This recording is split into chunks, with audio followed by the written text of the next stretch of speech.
one of the more crazy stories I recall many years ago in India. Uh, there's probably a not safe for work story, actually. So I was traveling by a night bus, and I'd had such a journey at that point, and I'd had like a kind of heartache and break, and I was tired. And it was my second trip to India, so I was familiar, and I had friends in the south, and I'd been traveling in the north. So I wanted to get to the south. I was on a bus, like I think it was a 12-hour bus from Mumbai to Goa. And I recall this bus. Like, the first thing that be said is some of those roads are pretty crazy. So this is like the bus in Inception when the bus goes over the thing and it's all there like this and everyone's and every corner of this thing. I swear there were sets of curtains inside and they were almost horizontal at some point with some of the turns. I don't know how the bus didn't fly over.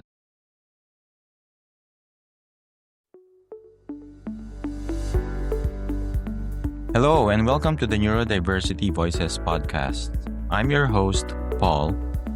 Today's conversation is one that gently weaves together travel, creativity, identity, and the lived experience of ADHD. Not as a label, but as something that shows up in everyday moments, big transitions, and the story we tell about ourselves.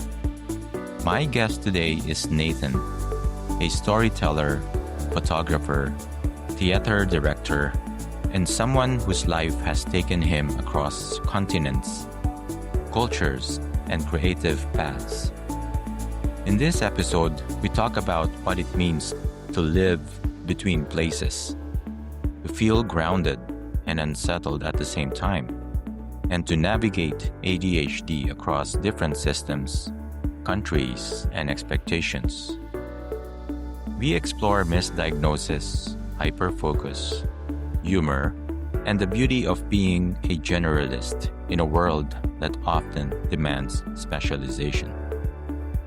Nathan shares moments that are deeply reflective, unexpectedly funny, and profoundly human. The kind of stories that remind us we're not broken for taking a non-linear path.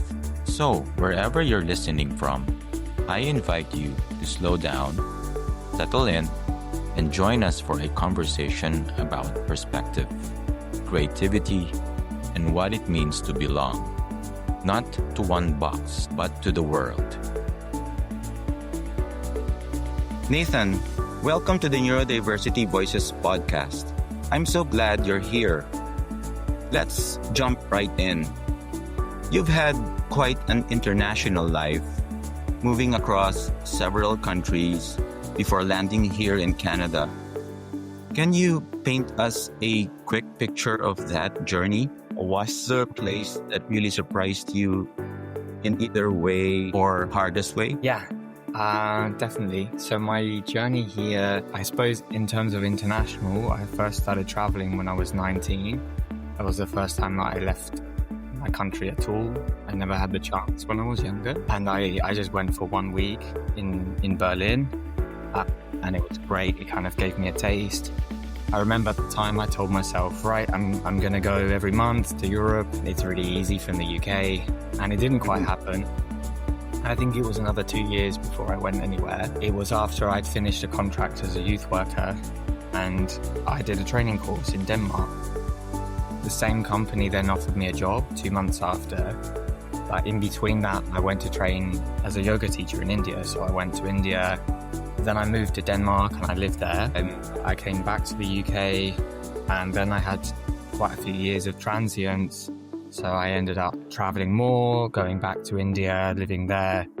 I spent some time living in Australia and New Zealand. Yeah, lived and worked in a lot of other countries as well. Came back to the UK, was in Germany, was in Europe. I ended up in the pandemic being in the UK for 4 years. And then in 2023, I moved to Japan and lived there for a year. Then I lived in Mexico for 6 months and passed through the UK on the way to here. So I've been living in Canada, in Vancouver now for a couple of months. The place that I think most surprised me was probably Australia. I'm not really a person that experienced before that culture shock, which people found surprising. Places like India, which is very different, but I think I was prepared for the difference. So it wasn't a shock. It wasn't so much of a culture shock. But Australia, I was not prepared for the difference. I really thought it would be the same as the UK, and it's very different. Very different. The culture is completely different. So I experienced culture shock for the first time in my life, and I found it really hard because, I thought I would fit in. And I didn't. I always felt a bit different there, and it was a bit harder than I thought. I had a great time, great memories in Australia, but overall it was a pretty tough year of my life. When I reflect back on it, so yeah, that was quite the surprise. That path across countries clearly shaped so much of who you are. Another part of your story that really stands out, it's the mix of roles you've taken on along the way. You've had a really diverse mix of jobs and roles over the years. What are a few of the most memorable ones, and what did each teach you? The common thing that each has taught me is about people, and that's a common theme in any role, job, work, or undertaking. For me, at least, people have been a fundamental aspect of that. With every person, you can learn something new. They always teach something. They have stories, which is amazing. In terms of where I've been, it's been everything from when I was younger, wanting to be a politician. So I was in the youth parliament when I was 16, 17. I ushered in a theatre. Then when I was 17, I spent some time not really knowing what to do. So I recall working in a cafe, and my first big job was as a youth worker. So I was contracted for 1 year doing that. And after that, then works on youth projects. I'd worked in and out of acting and doing performance and theatre. All sorts then. And then when I started to travel, it's kind of whatever you can do, really. So cleaning beds and working in hostels and hotels. I'd been traveling on the road at music festivals, working there. I've been a manager, stage manager, a few places, worked manual labor jobs, lifting bales of hay and all sorts. And a bit all over the place. And then I ended up working in a museum for 4 years. So that's probably the most, in one sense, consistent thing. I have worked in other jobs for a long time, but that was probably the most consistent thing, just being in a museum for that long. The more recent thing I did in the UK was directing a play. So in terms of memorable, I think it's something I recall from before. So in New Zealand, it was a very brief job, but it was something, I suppose, I just saw it and I wanted to, to do it. I knew it was temporary. So it was working as a florist, as an assistant to a florist over Valentine's Day. I just thought it'd be really interesting to work in a flower shop. I in contact with them and they said, sounds like you could, basically come and help us. And so, that was only a couple of weeks. It was really short-lived out of all of the things I've done, but it is memorable, of course. It was really different, and it's a very unique time period as well, because we think of other professions and they've all got their designated busy times. Maybe it's Christmas for some places and, others, pubs and bars, it might be New Year's. But for a florist, it's obviously Valentine's Day is pretty much the big day of the year for them. And I recall how stressed everyone was. And me, it didn't affect me because I just thought, I'm working in a flower shop. This is great. So I think I was a bit oblivious to the amount of work that was happening because I was just enjoying it so much. So that was memorable. All of those jobs, all of those chapters have led you to where you're standing now. And speaking of now, you've just started a brand new chapter here in Vancouver. You've been in Vancouver for just a couple of months. What's been grounding for you so far, and what's still in flux? Well, today is a gorgeous sunny day, so um, the weather in the outdoors is pretty grounding for me. The sun, whenever it comes out, is great. But I don't think I can say that because it's not consistent enough to say that it's been grounding. Mm.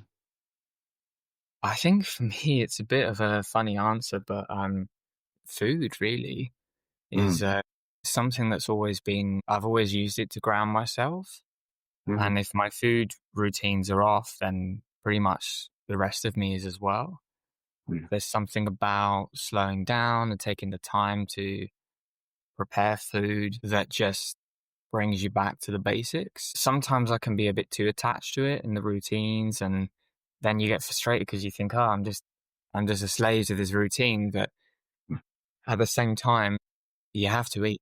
And I think coming back into that, it's a very humbling thing as a human being. It reminds us that, there's a lot of things that we might want to do. Our minds might be racing. We might have all these ambitions and everything else, but there are fundamental things that we're consigned to. You've got to eat, you've got to sleep, you've got to drink water. These are the fundamentals. So yeah, I would say food and cooking good meals, and particularly sharing that with my partner, has been really, really anchoring, very grounding. In terms of things that are up in flux, it feels like most other things are kind of up in flux. I'd like to get some of my routines and my hobbies established a little bit, like sight drawing and painting. Again, that would be really great. And kind of finding consistency in work. I'm really enjoying work. My hours are kind of as the weeks go by, so it's still a bit in flux in that regard. So I'm used to it, so it's not too bad. You mentioned things that feel grounding and things still in flux, which ties beautifully into something a lot of listeners will relate to: your ADHD journey. Let's talk about your ADHD journey. When did it first come onto your radar, and what led you to start exploring a diagnosis? I suppose in one sense, it's always been on the radar, in that as a child, it was pretty apparent that there was something there. It was something my mum tried to explore, but in the UK, and at least at that time, it was really massively, massively underdiagnosed. There was a lot of stigma around diagnosis, about it not really being a real condition. And so it just didn't happen. I recall my mum asking, well, my mum tells me she asked about it. And they just said, well, he's not too bad, so just don't worry about it. And that was kind of the story, because I was never the naughtiest child.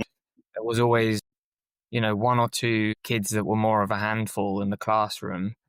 So I suppose from the perspective of the teacher, it's like, well, he's difficult, but he's not the main focus. So, yeah, it was never a big enough issue for other people. And it just seemed to be fine for me, because when you're younger, for some people it's okay. And I managed to get by. They kind of fed me enough things, but it started to become more problematic, of course, the older I got. And you can't just rely on ability to get through. So my exams up until a certain point were all really good. But probably when I was about 14, I started to clash a lot more with teachers. Started to have a lot more conflict. And when I got to what we call college in the UK, which is, you go there for 2 years between 16 and 18, and you pick 3 or 4 subjects. And it all kind of collapsed for me. I think my attendance at one point was like 30%. It was, I shouldn't smile, be proud of it. It was bad. I think it was kind of masked because I also, my parents were going through divorce, formally, and there were a lot of things up in the air. At 17, I also got diagnosed with psychosis, which now in hindsight was a misdiagnosis. And the treatment for that is pretty much the opposite of what you would hope for ADHD, which was, trying to remove dopamine from your system. And that was a really rough time because, they were taking away the thing that I already had an imbalance and difficulties with. If you don't know what it is, you don't know what it is. So it wasn't until, about 4 or 5 years ago, maybe a bit more recently, that a close friend of mine from childhood started to explore it. And not proud to say, but my first thought was, well, come on, if you've got it, I've definitely got it, because you do that typical thing. You think you know your friends inside out. You don't live as they live, so there's a lot of things that with masking or things that they hide. My friend was not, at least in my company, displaying things externally as much, but inside they were really struggling, which I wasn't aware of. But at the time, I didn't know too much. I was just thinking like, wow, I mean, if you've got it, I've definitely got it. I should look into it. So I did. And I think I was a bit lucky because it was just before the big wave of people post-pandemic who were, now if you want to look into it, everyone is thinking like, it shows when you've got 2 years of being trapped indoors and people are scrolling on their smartphones, everyone's like, wow, I must have ADHD. And so there's a massive list of, it's a long wait now to get diagnosed. I think, mine was relatively quick. It took about a year, maybe less than that, maybe 9 months. I had a really good doctor. And I never considered it because I had bad experiences with prescription medication. And I just thought, no, it's not for me. But then my friend got diagnosed and I thought, well, maybe it will help, because I felt I was at a point in my life where I was doing all the right things. I was eating well. I had good routines, sleeping well, exercising, doing everything that you should do. And yet some days were just unpredictable, and it seemed unfair because I thought, hey, I slept like 8 or 9 hours last night. I drank loads of water. I didn't eat any sugar. I did everything right. And yet I just have days where I just couldn't have any focus. And then there might be a day where I did everything wrong. I slept badly. I ate some sugar and I was fine. And I just thought, this isn't fair. It just seems random, and I can't, you can't control everything in life, but it just didn't seem functional. And especially if I wanted to start pursuing some of my bigger ambitions, I just thought, I'm not going to do it. I think I need to look into this and try and find a better way. So that was when I got diagnosed.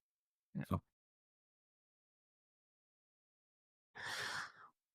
That's such a real look at the diagnosis process. And once you have the diagnosis, the next question is often, how does this show up day to day? All the time. And especially in transition, I think probably it's affected me in the last couple of years more than I feel like it has.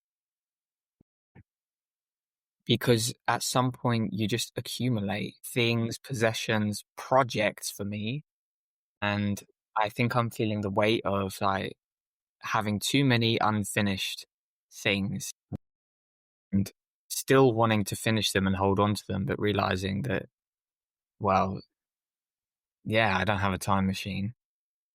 So it feels like it's all kind of caught up, and it's hard because it comes on a daily basis where you set out and you want to do something, but something might come in that just throws you off a bit, or you might have a distraction and you go, hey, where did that hour go? I didn't plan that into my day. So then you kind of have to take it out. So I think that there has to be a lot of patience with oneself and flexibility to accept that. And also not trying to cram things into the day, which I am guilty of, because of course, if everything goes as it should go, then you have a schedule and it's going to be like, I'll go from A to B to C to D and it'll all run on time. And some days it might. But, with me, there's always going to be a higher chance that there'll be something come up and that will mean that's not possible. or I'll get distracted in tasks that they're nice to do, but they're not really what I had planned to do. You get a feeling of accomplishment, but not a deep sense of fulfillment. So there's a lot of like short-term gains. So it's, a bit harder. I would say that's how it shows up on a daily basis. Can you share a recent moment of hyperfocus that made you think, yeah, that's the ADHD spark right there? Definitely. It was when I've been editing videos. So I directed a play earlier in the year. I filmed it because one thing that I have has been, I try not to have regrets, but it's one thing that I could say maybe I regret is I've done loads of creative projects theatrically, and I have very little, it feels, to show for that. I even did a one-person show several years ago, my thing I was most proud of, and I only have a selfie from that. So I decided that enough was enough. So when I directed this play, I made sure I filmed it all and filmed it well. So at the end, I would be able to say I directed a play and then prove it. And if anyone asks, what do you do? Like, what's your thing? I can say, this is it. This is my thing. Look at this thing I did. So of course I had to edit those videos. It was a lot more work than what I maybe had put aside. I knew it would take a long time, but I was focusing on that, and I would sit down for 8 hours a day in front of the computer and just get through it and do it, which was fantastic. But I had to stop and sort of say, right, I need to eat now. But when I got back into it, I just got back into it, which for me was amazing because I had just instant focus. There wasn't really too much of needing to warm up. It was just like, right, sit down and then go. Which, oh my gosh, it's great. Because task initiation is sometimes really hard. I do photography as well, and the middle thing is hard for me because I really like taking photos and I can get lost in taking photos. I actually really like editing them, but what I struggle with is selecting them. So that's the process in the middle, unfortunately. So often things just get stopped at that point because I don't like to sit through and look through a couple hundred photos and which one is good and which one is, oh gosh, it's terrible. But with the editing videos, I just loved it. I really like that process, and it's so easy to just find focus and motivation for that. It's exactly the type of task that my brain just goes into and just works. It just works. So that was great. It's fascinating to hear how ADHD shows up in the smaller moments. And you've seen those moments across multiple cultures, which is something not many people get to experience. You've lived in so many places. How have you seen attitudes toward ADHD or neurodiversity change from country to country? It's really interesting actually because I suppose in each culture is different, but then I feel like the pandemic and everything has radically changed that, and sort of as alluded to, of course, I have to be very careful because I don't want to discourage anyone from looking into it. But also, I do think it's important to recognize, at least in the UK presently, ADHD is a condition that will only be diagnosed if there were signs present in childhood. It's not the belief that it can come on onset in adulthood. Is a neurological condition that exists from birth or early childhood. And in one sense, I feel like the things have changed in the pandemic because now it's part of discussion, but it's almost used as an adjective. And it's something that I have actually started to notice in Canada, that people use it a lot here as an adjective. Oh, I'm a bit ADHD. And at first, when I've heard people say it, I'm like, oh, you have ADHD. But I think I'm now realizing with a few people, some people do, but some people are just describing themselves, which I suppose in one sense, it's positive that it's talked about, but also it doesn't really help, I don't think, the community because it kind of undermines what it is.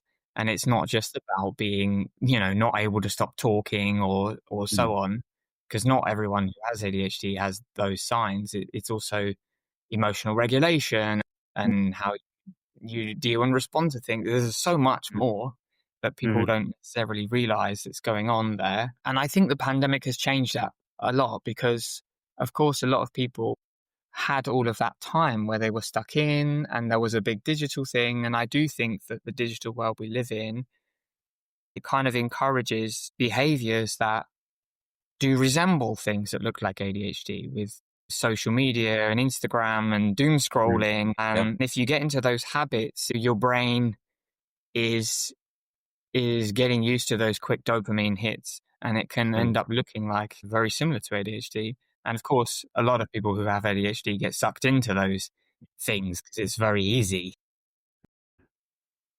I suppose the difference is that when people go back to their routines or they pull themselves away, if those symptoms kind of disappear, then it's just a product of the environment.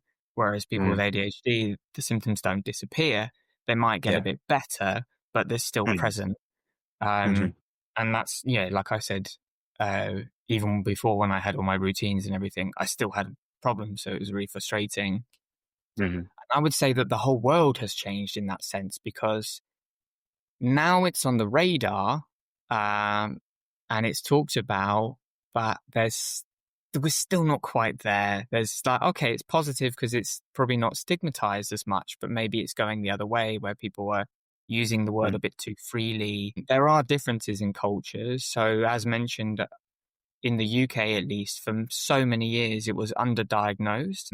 It was also, I think, considered to be something that was more in the United States of America. And at least growing up, there's a bit of an anti-sentiment to the way that healthcare is done. So a lot of people are like, no, this is not a thing. We don't want to get diagnosed. And that was a big difference. I've been in other cultures where they're a lot more open or honest about it. I would say North America is a lot more willing to talk about therapy. And we're getting there in the UK, but it's not something you would, traditionally openly disclose. Yeah, I'm seeing a therapist. Whereas I would say my experience in North America is that it's more open. In Japan, it was I think my experience is that it wasn't that positive. The majority of medications are completely illegal in Japan. And the medication I take, lisdexamfetamine, is surprisingly the only amphetamine-based drug that is actually legal. And that's what I was told before I went over. But when I tried to get prescriptions, it was really hard. They wouldn't use my diagnosis from the UK, even with a doctor's letter. So the process would have been to get formally diagnosed in Japan, and then every 2 weeks to pay to see a doctor, and then to pay for a prescription, then go and collect it. And they wouldn't give me lisdexamfetamine because they only prescribe it for children. So I would have had other things, and I just thought I think I'll just cope.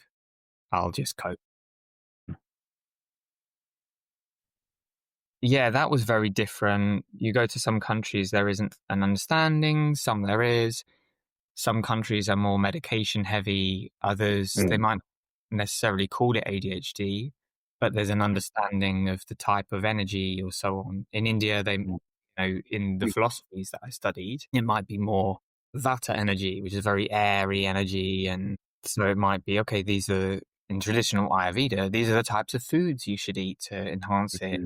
And actually, if you look at those foods, they are the foods that are recommended for people with ADHD. So high protein breakfasts, things like nuts and seeds, and also that are easily digestible in that sense. So it's really interesting. Yeah, there's been, it's a massive topic to cover, but there's, between places, there are big contrasts, but since the pandemic, I think it's raised it globally. So there is a common understanding globally at the same time.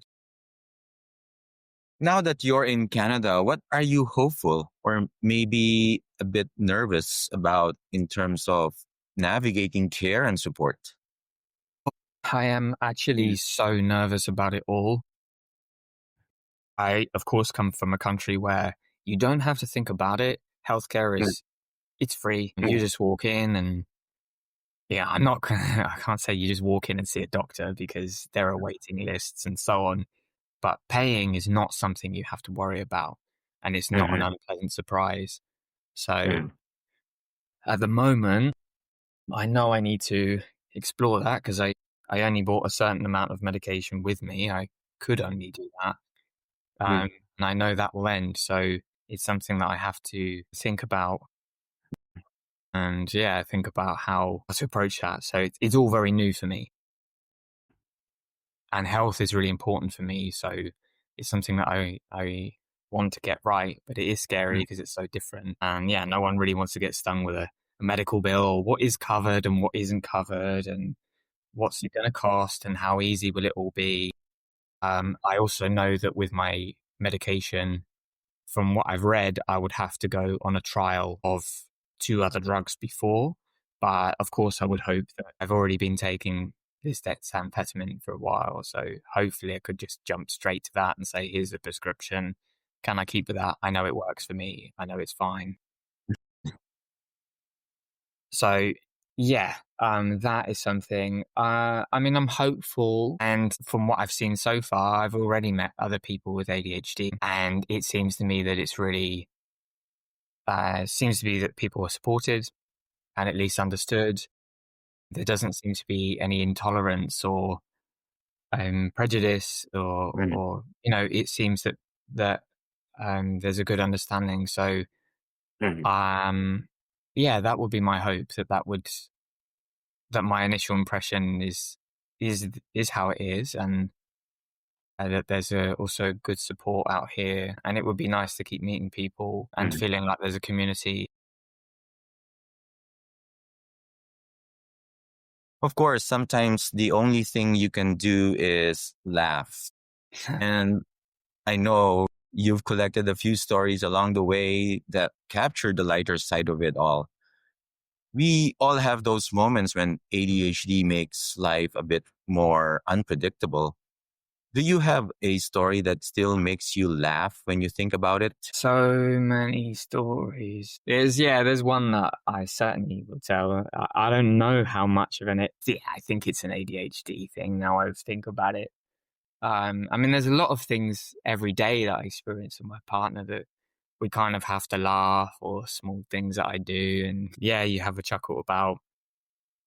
But one of the more crazy stories I recall many years ago in India, there's probably a not safe for work story, actually. So I was traveling by a night bus, and I'd had such a journey at that point, and I'd had like a kind of heartache and break, and I was tired. And it was my second trip to India. So I was familiar, and I had friends in the south, and I'd been traveling in the north. So I wanted to get to the south. I was on a bus. I think it was a 12-hour bus from Mumbai to Goa. And I recalled this bus life. I mean, the first thing that he said is some of those roads are pretty crazy. So this is like the bus in Inception when the bus goes over the thing and it's all there like this and everyone's and every corner of this thing. I swear there were sets of curtains inside and they were almost horizontal at some point with some of the turns. I don't know how the bus didn't fly over. So the setup of the buses is great. They're great actually. They're sleeper buses, so they actually have beds in them. And you've got like 2 tiers and they're little boxes. Sometimes they have glass and sometimes just curtains. So this one, it had just curtains. So the bus is going and I wake up and it's night and the driver's like, oh, there's this loud drum music, like, and it's playing and you're thinking this driver's not stopping. They're not stopping. And there's no toilet on the bus. And maybe most functional human beings might just go up to the front and just explain, oh, hey, I really need to go to the toilet. But me, I just, it's like 3 a.m. and I have in my head already, the bus driver's not stopping. There's not stopping. I have to find a solution. So straight away, I'm just going into a solution thing. I got to do something. Okay. And I don't know. First thing in my head is that I'll just go out the window. Very terrible idea, of course. So I prepare myself to go out the window, and I open the window, and the huge burst of air goes in, and then the curtains and the curtains fly open, and then they go across the side of the bus, and the curtains fly open on the other side, and there's just a mother and a daughter, and they stare, and then I'm there by the window with everything out, and then okay. I close the window, the curtains then shut, and I think, oh, no, gosh, this is really bad. This is really bad. I have to do something.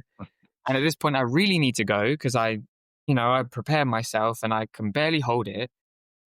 So I had a big bottle of water, 1.5 liters. Fortunately, I'd already drank half of it. But I thought, okay, I'm not going to waste it. So I drink the rest of it. And that's like, almost a liter that I drink. So at this point, I really need to go. I have to go. And I'm like, okay, this is the way I'm going to do it. And I try to go in the bottle, and it's a disaster. It's terrible, and it goes everywhere except the bottle. So I stop. I don't know, this is bad. It's on my clothes. It's on the bed. No. And then I'm frantic and I'm panicking and I'm not thinking and I'm impulsive. So I go back to plan A. I don't know why I went to plan A because plan A failed. So then I go to open the window again, and the same thing happens, and the air comes in, and the curtain goes, and the other curtain goes, and then the mother and the daughter, they stare at me again, and this time exactly the same. It's all out, except now I have liquids visibly all over me. And I close the window, and I'm like, oh no, gosh, what is going on? I do something. And now I can't go up to the driver because now I'm like covered in all this stuff, probably smelling terrible. And now I'm thinking, this is, what am I doing? I go back to plan B. And I won't describe any detail, but I found a way to go in the bottle. It was a painful way, but I found a way to do it, and I make it work. So then I end up with this half bottle of this warm liquid that I have to sleep with. I then fall asleep completely wet, and but I woke up in the morning and the sun was shining. It was 7 a.m. Somehow I was totally dry, and I don't even think I smelled bad. Probably I did though. And I step outside the bus, and it was in Goa, and I just thought, I don't care. Yeah. The sun is shining, and I'm where I want to be, and this is a story. So, and I think that's one thing about it. It probably happened because of the way I am, but at the same time, also my ability to kind of laugh and look at things and say, hey, this is another story. So I have a lot of those. There's a lot of things that happen in my life that wouldn't really even make it in a film because sometimes I just don't believe it. I'm like, yeah, you couldn't write it like that. No one's going to believe it. But yeah, I think that's a blessing in a way because I've had a lot of moments in life that have been scary or dangerous or ridiculous or funny that probably wouldn't happen if I was any other way. But then because I am the way I am, I get enjoyment out of that as well. I've learned to enjoy those moments and just laugh about them. That sense of humor really weaves into your creative work. Storytelling is such a big part of what you do. So let's talk about what draws you to the stories you tell.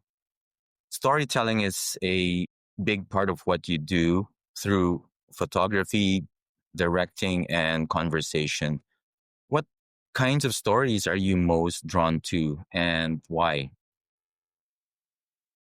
Humanistic ones, definitely. Ones that convey some aspect of human nature.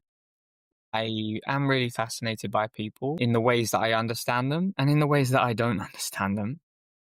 And yeah, I really like, for me, what I really want to do in life is be able to produce art that gets people to connect with that, and just have some pause or reflection or some aspect of what it is to be human, because there's not really one definitive answer to that question. I think we should still ask the question, not to get an answer, but just to explore it. And I like exploring things, and I really like the beauty in the simple things. I like the everyday. I think it's very interesting. There's not many films where you just see someone washing dishes and brushing their teeth because we take these things for granted, right? Wow, it's just whatever. That's not going to make an interesting film because everyone does it. But actually, if you get people in the right mindset to slow down, there's no reason why those things can't come into films, because they do depict something that's real. And I don't think those moments should necessarily pass us by. Practically speaking, they do, because you can't just. I am a person who believes, living in the moment's really great, but if you're permanently living in the moment, then it's one way to live. I can't do it because I have things I want to do. So sometimes you rush and, you don't pause and savor everything in the way that would be lovely to do. But every so often you should. Because again, yeah, it's like I said about food, it brings you back into the basics and the fundamentals. Also, the fact that anything can be a moment of beauty. Everything is some kind of experience for us, even if we've experienced it a million times or 1,000 times before, maybe a million times if we're breathing, or something that we're experiencing for the first time. There's still it's still an experience. And I like that with humans. So that's why I really like stories of interaction. I think that life itself is interaction. Life started through some kind of interaction, the first cells, and then the first cells divide and then they interact with each other. And then we end up with what we call life as we know it, which is kind of built on this cycle of interaction in one sense. So I like stories that show that. I'm particularly interested in stories that show perspectives. That's why I travel. And I think that when you get people who have different perspectives and they interact, then you start to get some really interesting things happening. Also, with those who have the same perspectives interacting, I think there's a lot to be said about group thinking and so on. And I'm interested in the psychology and sociology of people in those contexts. But I do have, probably an inclination for stories that get us to see different perspectives, because I really think that's a higher form of knowledge. We can spend our whole lives in ourselves and getting incredibly knowledgeable. But the minute that you're able to step into someone else's perspective, I feel that you double your knowledge instantly. Because otherwise, what you know is limited to one person. Whereas when you truly step into the world of another, then you have a second world. And then the more times you do that, you have a third and a fourth and a fifth. And, there are, in theory, 8 billion worlds out there. And that's just a human perspective, let alone if we tell the stories of non-human animals, which I think we'll start to see a lot more of. I really believe that, actually. I talked about it a lot in the last few years of I really want to see stories where they show animals. And then this film Flow came out and was a phenomenon last year. And I kind of sensed that, or this year maybe it came out. This year, last year. The fact that you could have a story that doesn't have any spoken dialogue in words, and it's just animals on a screen for the whole, and it works because it's a story and they have personalities and characters. So yeah, those are the kind of stories I love, ones that show that. And the same, that film is based on animals, but it's also different animals, different perspectives, how they interact for better or for worse. So yeah, I really like that. For me, that's what fascinates me. Your storytelling is shaped by the places you've been, literally. Travel has been a huge teacher for you, so I want to dig into that part of your life. Travel often teaches us things that books or lectures can't. How has long-term travel shaped your perspective on people and yourself?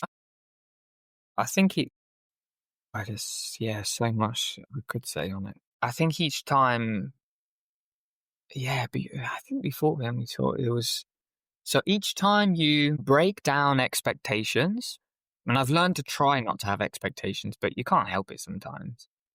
Each time you break down expectations, but you also, some of which are met. And that's in the sense that you get stereotypes, and I don't think it's good to generalize. At the same time, I'm going to what I said about group thinking. When you get people who consign purely to group thinking, sometimes stereotypes they come from somewhere.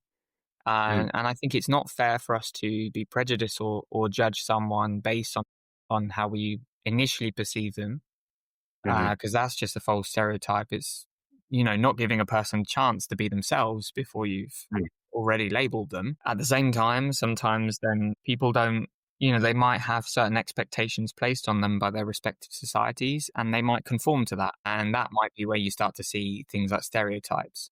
Before I started traveling, I was actually in some ways a lot more open-minded because we were raised to be very, very liberal and not to have judgments. And in traveling now, I'm like, hey, actually, from what I've observed anecdotally, there are some cultures who do these things or this, or you get a sense of a feeling in one culture. One culture, it's more maybe assertive, and there might be another place you go to that's more quiet, or there are certain things that typically the population might be like really, say good at, and then other things not.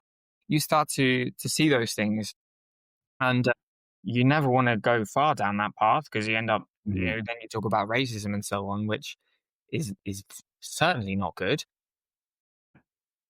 But I think that in traveling, you do become observant of general populations on a whole in that sense.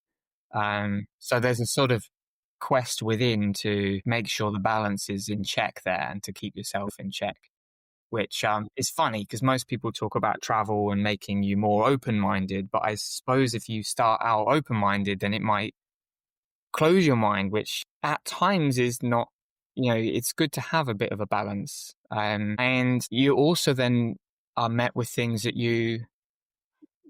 are completely out of what you expect. It's like the thing I said in Australia. I really expected, my expectation was that it was going to be quite similar to the UK, and it wasn't. It wasn't at all. And actually now, at the time, I didn't enjoy that so much, but now I would reflect and say, well, of course, that's great. It should have its own. Every country actually has its own, is unique. Some we think of as being incredibly unique. Japan is one that it comes to most people's minds. For segments of the history, it's been secluded from the rest of the world, so has developed a bit in isolation, which does make it unique. But other cultures the same.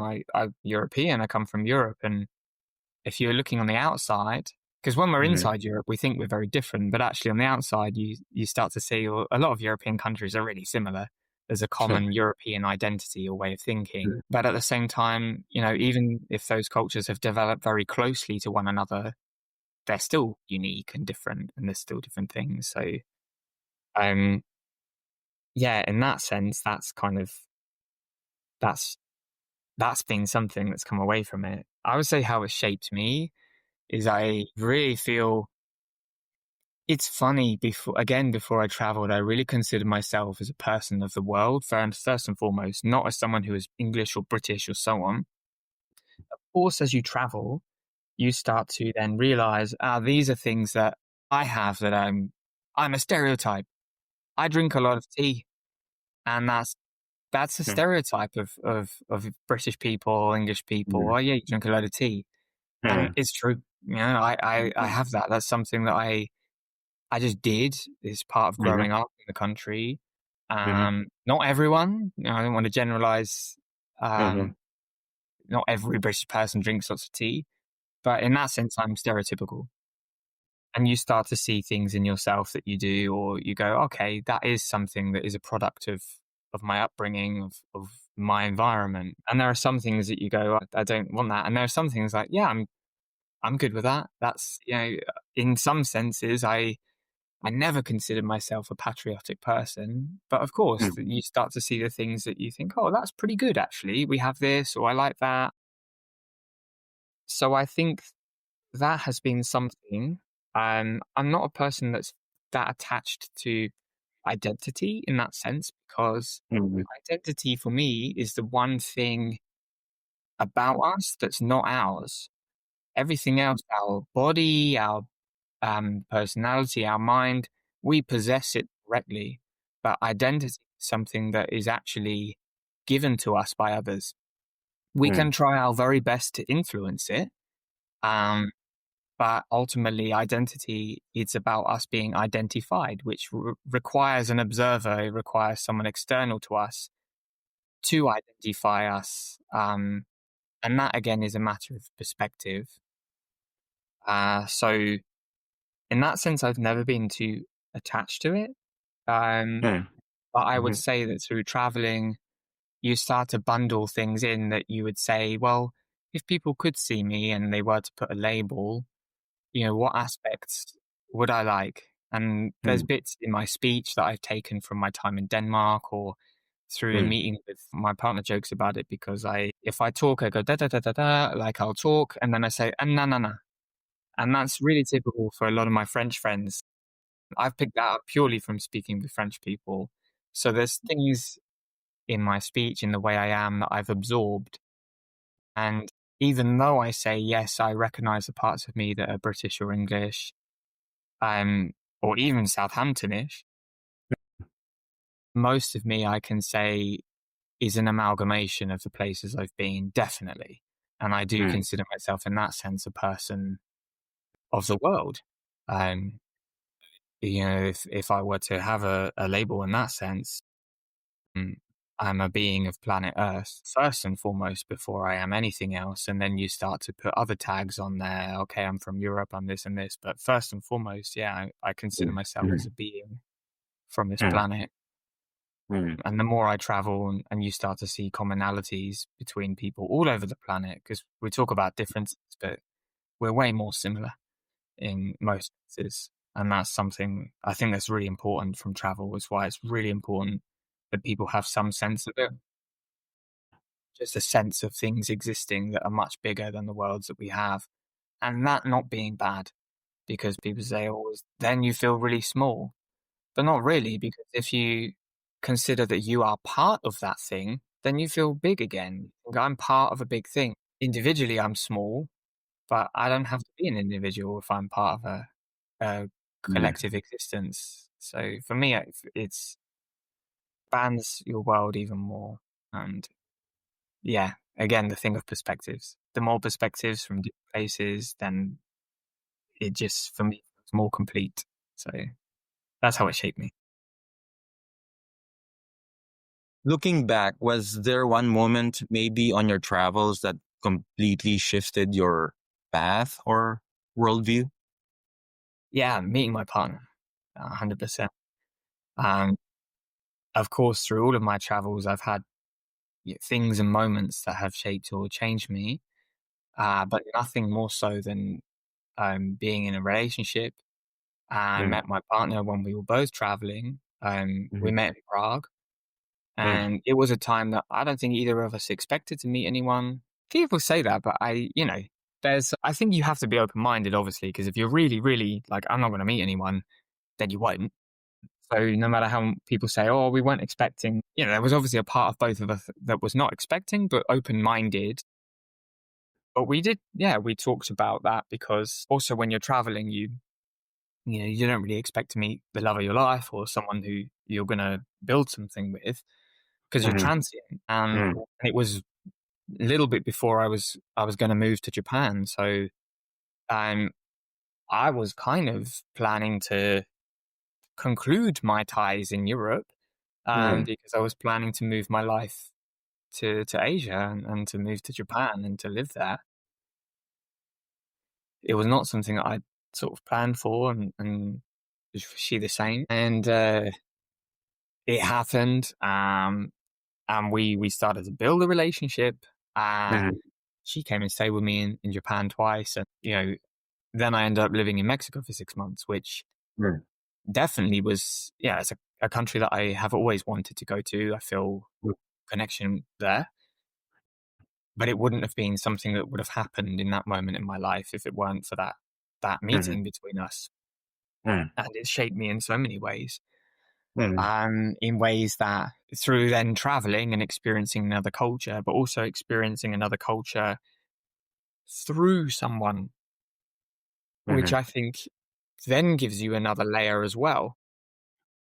And in everything, really, I think for me, going back to ADHD, it's also then a reflection on the parts that you have worked on, and then the parts that you have worked on but you need to keep working on, the parts that you've worked on that you think actually are okay, the things you can share. So yeah, it changed and reaffirmed many things simultaneously. So that definitely, I mean, gosh, I could talk endlessly on that, but I think it's shaped me so much more than anything else. That's such a meaningful moment. Thank you for sharing it. I know many listeners will hear parts of themselves in that story, especially the ones who feel a bit scattered in life. A lot of people listening might feel like their path is all over the place, doing too many things, not fitting in one box. What would you say to them? You'll be all right. It'll be Mm, fine. And I shouldn't trivialize because, you know, I've been in some really, really difficult places in my life, really dark moments. And yeah, I think the humor has always pulled me out. And there's always been a sort of belief of like, no, I need to figure this out. In terms of, yeah, making sense of it all, I think I recommended a book. So there's a book, it's called Range, Why Generalists Can Thrive in a Specialist World, or something like this. mm, It's great. It's a great book mm, because I think a lot of people who have ADHD will mm, resonate with the central theme, which talks about that we're living in a world that very has a clear value on specialists in in the way that we're set up. And it's only something actually even recently in the last couple of weeks that mm, I had realized that the UK is a place that favors it more than what I realized because of the way our education structure is. My mhm, partner was really surprised, and I had a conversation also. We had a conversation with a friend that mm, we start to specialize probably when we're 14 because we get in school what's called options, which is where you at 14 you can just stop doing like history, geography, some subjects you just stop. And my partner's like, what? I had to do those till I was 18. I said, no, we just, you know, there's some we can just stop. And then we get, for a couple of years, you get to pick a few. So you get used to being able to make some choices. And yeah, then at 16, if you want to, not everyone, but you might go to college and then you pick only 3 or 4 subjects. And then you go to university and then you obviously pick your main yeah. thing. Mhm, I mean, this is not everyone does it. I didn't go to university, but mm, it's an option. mm, It's a part. And I didn't really realize that that was quite an early form of specialization, that we're encouraged to start to narrow down our choices more and more and more at a very young age. And what it leads to is this value on that, where it's pretty clear in the world, if you're a specialist, then you're going to have certain forms of work or opportunities, or there's a value in that, someone who's willing to dedicate all their time into one area. And for the people that are considered the jack of all trades, I think that was initially meant as some kind of compliment, but it's kind of seen as not so much now. It's like, wow, you just got to pick one thing, or what are you doing with your life? And why are you just floating around and going from yeah. job to job, or this random stuff? And you can feel a bit like that, and it can be you can feel like you haven't really got your place in the world. And this book is great because it actually makes a really good case to say that a lot of people who end up being pretty successful, or people who are at the top of, say, like CEOs in companies, whatever, many of them are what we would consider generalists. They might have Mm, come in from a different field or a different form of work, or they'd switched careers midway through, or they'd done several things. Um, and the book makes a case to say that you might feel, at least my interpretation, you might feel that it doesn't make sense for a long time, but at some point, all of that accumulated knowledge, it will add up and it will make sense. And in the time that you either then choose to specialize, then you'll have all of this widespread experience that can help with that. Or if you remain quite generalized, then you're able to see many things. Like, it can be an asset. It shouldn't be considered that you're just scattered or you're not really focused on one thing, but that actually there are a lot of benefits to that, and society in the whole can put more value on it. I had a big shift in the way I thought when I met a friend of mine who he passed away a few years ago, actually. When we met, he was in his 80s. And it was at a time when I wasn't really sure. I knew I was pretty good at photography, but Mm, I'd done acting my whole life. And I was like, well, mhm, it's really hard, right, to make a career out of photography or acting. mhm, So mhm, if I'm pursuing them both, I'm halving my chances of success. That's what I thought. I got to pick one, and I just got to put everything I got into doing it. You ask me in 10 years' time, and I might say, yeah, that's the way to do it. I got to do that, and have some focus. But I met this guy. I'd done an acting job, and he came up to me afterwards. That was really good performance. And he gave me a copy of his book.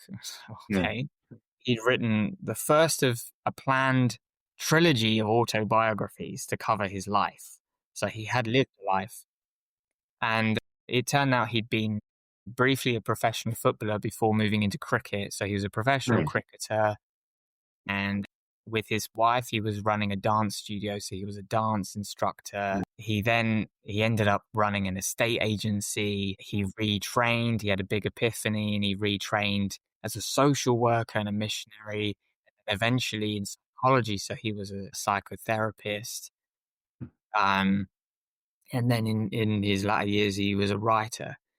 mm, So I just thought, what? You got to be kidding me. This guy has just had successful careers in mm, radically different fields. And it wasn't like he dipped his toes. He actually had careers. He was successful. He owned his own estate agent company. mhm, He was a psychologist. He was successful in all of those. And yeah, of course, I just thought, well, I've seen it now. It exists. mm, Someone like mhm, this exists, then clearly there's not one way to do it. Because at that point in my life, I was still young and my experience of the world was this is the only way you do it. Like you just yeah, pick your career and you do it, and mhm, that's it. And I mhm, hadn't really had an experience of anyone doing it differently. So when I met this guy, I just realized that there are other ways to live that, you know, I hadn't at least been told about. It made me think that different things are possible. And I live by that. And I think of it now. And sometimes, yeah, it is frustrating. The older you get, especially if you think, gosh, I am doing what I was doing 10 years ago. mhm, Um, but it is all accumulated experience. And at yeah, least for me as an actor and a director, it's mhm, something that you think, you know, everything I do is part of that career. Because to be mhm, good at those things, you need life experience. As an actor, you need to experience people. You need mhm, to, I think the number one skill for an actor is empathy. You need to empathize. You need to understand people. You need to get them. As a director, it helps being able to interact with many people from different backgrounds. mhm, Directors are the ones who bring together people who have different specialisms, and you got to get them to work together to make a project, whether it be film or theater, yeah, or any kind of project as a director. So all of these different life experiences, for me, they add up. That's what I tell myself to avoid those feelings of frustration. It still happens, of course it does, but it's something that can keep you going. So I think, yeah, for anyone out there who is feeling a bit scattered or so on, I recommend that book. mhm, It's great. Um, mhm, and just to have some faith that as long as what you're doing is with some kind of intention, or even intentionality, sometimes you don't have to, but as long as mhm, you're able to reflect and um, recognize that you're having life experiences, they will add up. And mhm, even if there are tough moments where you're just like, right, I have to make money and I can't do much else, there's still value in that. It's still living life. So yeah. And while ADHD has its challenges, it also comes with a spark. Let's talk about what's lighting you up right now. What's inspiring you right now? Any projects, routines, or creative sparks that are bringing you joy? In this moment, the sunshine. Projects wise, I think it's just getting back to any form of creative output. So I do feel like I want to paint a few things that I've got in my mind. I'd like to start looking through Mm, my photos. I think I feel more inspired a bit visually. probably than otherwise. Earlier in the year, I really felt inspired to write, especially whilst I was directing the play. I don't feel necessarily the urge to have output, but certainly having input, making notes when I'm watching theatre or cinema, just to absorb things. I feel like I'm in that phase. But visually, yeah, I really want to start painting and looking through some photos. I think I've got some really cool photos that would be really cool to start getting out into the world. It's winter, so it's a nice time to do that. A lot of time indoors. Yeah, me and my partner have made a really nice kind of space. So we've taken our time to kind of get that set up, and we both feel that we've kind of got it now. It's looking pretty good. So it's a good space to slow things down in the winter and have the quiet moments in, and it's dark outside, and sit in and do a bit of drawing or look through some photos. And yeah, that's pretty much, I would say, at the moment what I'm inspired to do. And maybe in the spring next year to see that's a good time then to start having output, and maybe think about writing, think about directing another play for next year. Yeah, but for this year coming winter, it'd be nice just to consolidate experiences and paint, draw, express that way. So yeah. That inspiration is a beautiful note to move toward our close. This has been such an open and thoughtful conversation. Thank you, Nathan, for sharing your story with so much honesty and warmth. Before we close, where can listeners find your work or connect with you online? On Instagram, so that's where I put photos. I haven't done anything recently, but that's just at NathSK. And I can send you a link as well for the play. That's on YouTube.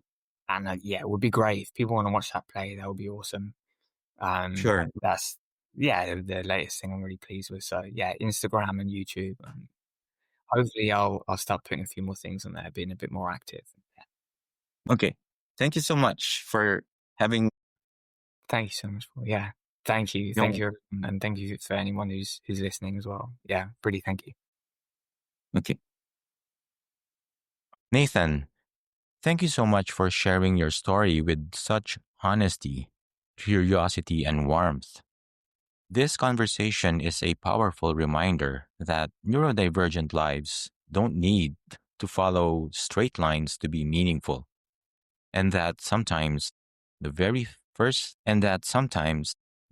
things that feel scattered are the ones quietly shaping us into thoughtful, creative, deeply empathetic people. If this conversation brought you clarity, encouragement, or just made you feel a little more seen, there are a few powerful ways you can support the work we're doing here. First, you can join our Patreon community. Your monthly support helps keep the podcast going, helps us bring on incredible guests, and allows us to create more resources for neurodivergent families and adults. Plus, you'll get access to bonus content and behind-the-scenes updates. Just search the Neurodiversity Voices podcast on Patreon or find the link in our show notes. If you prefer one-time support, we also have a GoFundMe campaign that helps cover production, accessibility tools, and future projects. Every contribution, big or small, makes a real difference in keeping this show alive and growing. And if you're listening on Apple Podcasts, you can now subscribe to our Neurodiversity Voices Plus. Here, you'll get 7-day early access to new episodes with a 1-month free trial and a listening experience designed just for our supporters. You can also show your love for the show by checking out our merch on Printify shirt, hoodies, mugs, and more. It's a fun way to support the mission and represent the neurodiversity community in your everyday life. Whether you support us financially, share an episode with a friend, or simply keep tuning in, you are an essential part of this community, and we're so grateful. Until next time, take care, stay curious, and keep celebrating the beauty of diverse minds. Thanks for listening to the Neurodiversity Voices podcast.